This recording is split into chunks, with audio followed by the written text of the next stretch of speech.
मानव भूगोल का विकास 18वीं शताब्दी में हुआ।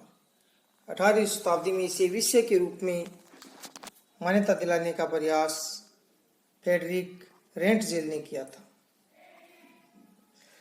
भूगोल को हमने कक्षा 11 में पढ़ा था कि भूगोल, जिसको अंग्रेजी में जियोग्राफी कहते हैं, जियोग्राफी दो शब्दों जियो और ग्राफी से मिलकर बना है।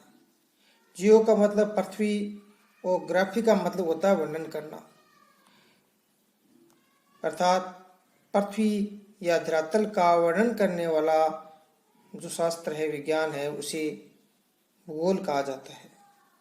ज्योग्राफी शब्द का सबसे पहले प्रयोग इरेटास्थ ने किया था और भूगोल शब्द का प्रयोग किया वराहमिहिर भारतीय विद्वान ने।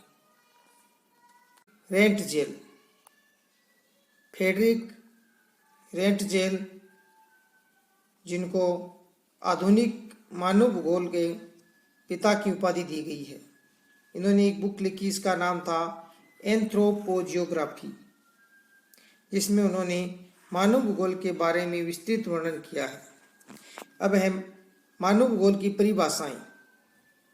पहली परिभाषा रेंटजेल द्वारा दी गई है कि मानव व धरातल के बीच अंतर संबंधों का अध्ययन ही मानव भूगोल है। अर्थात मानव और धरातल के बीच में जितने भी संबंध हैं, उन संबंधों का जो अध्ययन हम करते हैं, उन्हीं को मानव भूगोल कहते हैं। प्रकृतिवाद, निश्चयवाद, इसको प्रकृतिवाद ही कहते हैं, यह देन फ्रेडरिक रेंटजेल की है। उसने प्रकृति को ही सर्वेसर्वा माना और इनका समर्थन किया इनकी शिष्या एलन सेम्पल ने।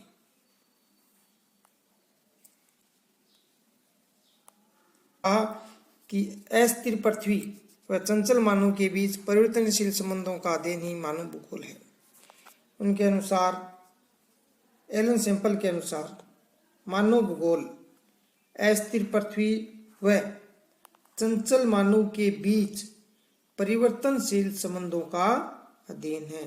अर्थात अस्थिर पृथ्वी, चंचल मानव के बीच परिवर्तनशील संबंधों का अध्ययन है।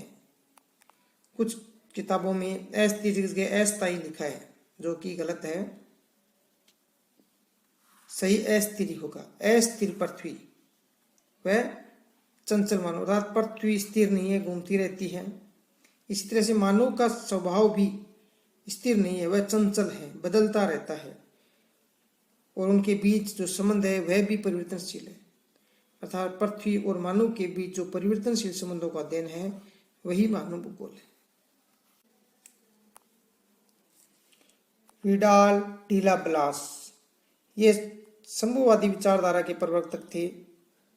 ये फ्रांस के रहने वाले थे और इनके अनेक साथियों ने भी संभववाद का समर्थन किया। संभववाद अर्थात वह विचारधारा जो मानव को सब कुछ मानती है, प्रकृति को कम महत्व देती है, मानव को अधिक महत्व देती है, कि मानव प्रकृति में बदलाव करके अपने अनुसार उसमें अपना विकास खुद करता है, उसमें प्रकृति का कोई योगदान नहीं है, ऐसा मानता है विडाल डी ब्लास।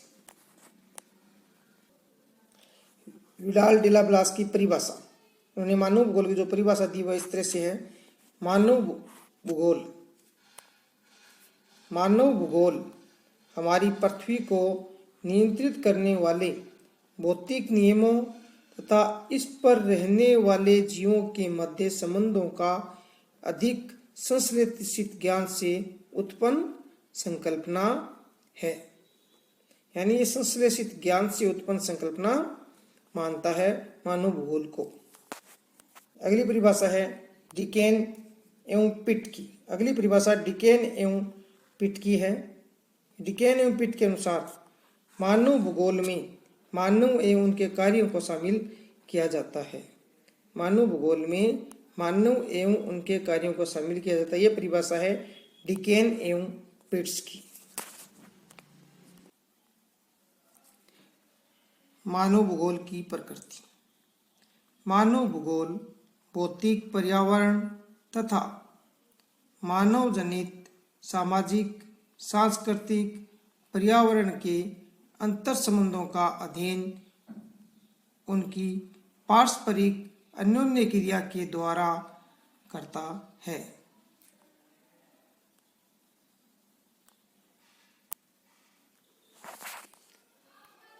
मानव भूगोल की प्रकृति। जीन बुश के अनुसार जिस प्रकार अर्थशास्त्र में कीमत का, भूगर्भ शास्त्र में चट्टानों का, वनस्पति शास्त्रों में पौधों का तथा मानव शास्त्र में जातियों का और इतिहास में समय काल का अध्ययन होता है, इसी तरह भूगोल में स्थान का अध्ययन होता है। भूगोल कहाँ व क्यों का उत्तर देता। मानव भूगोल विषय क्षेत्र में अगर आप पाठों के नाम याद कर लेते हैं तो आपको मानव भूगोल का विषय क्षेत्र अपने आप याद हो जाएगा। पहला है विषय क्षेत्र में जनसंख्या संसाधन, दूसरा प्रदेश के प्राकृतिक संसाधन, तीसरा सांस्कृतिक वातावरण, चौथा कालिक अनुक्रम और पांचवा जो है समायोजन व संगठन तथा छठा दूसरे प्रदेशों से संबंध।